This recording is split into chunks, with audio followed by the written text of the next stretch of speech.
السلام عليكم ورحمة الله وبركاته.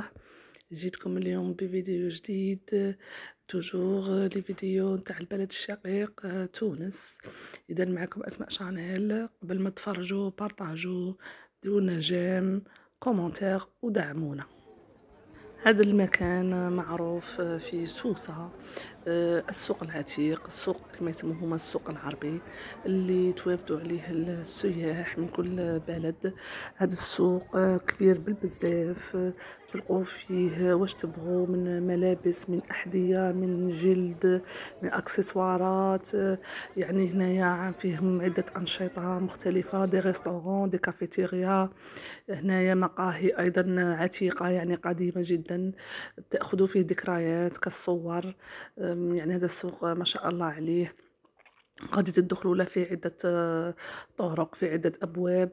السوق العربي المعروف عند التونسيون، فيه أيضا الحرفيين. غادي تمشوا تلقوا الحرفيين، تلقوا لي باني، تلقوا الزخرفة، تلقوا النقش على الصحون، الأواني النحاسية. أيضا فيه محلات الذهب، محلات النحاس، محلات الفضة. يعني هنا هذا السوق متنوع جدا.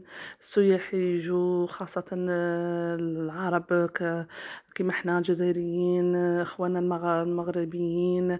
تلقوا فيه الاجانب خاصة البولونيين. يعني هنايا غادي تشوفوا ثقافات مختلفة.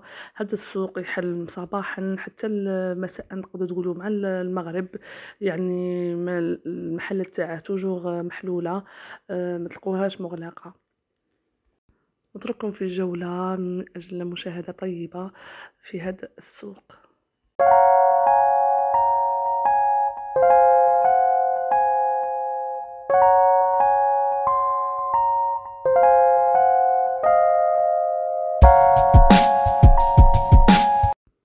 وفي هذا السوق تقدروا تشروا يعني ذكريات ولا هدايا لكم الأقارب تاعكم.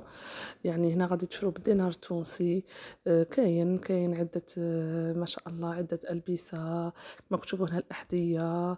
يعني كل واحد وعلى حسب شي يبغي يدي معاه. كاين لي بوشيت، كاين واحد الزادم، ما شاء الله، تاني كلشي مخدوم بالجلد كما راكم تشوفوا هنا.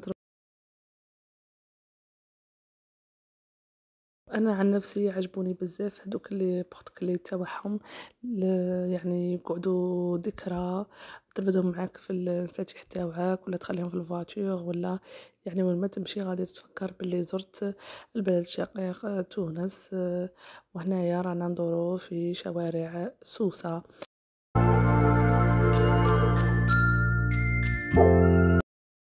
إذن إلى اللقاء في فيديو آخر إن شاء الله.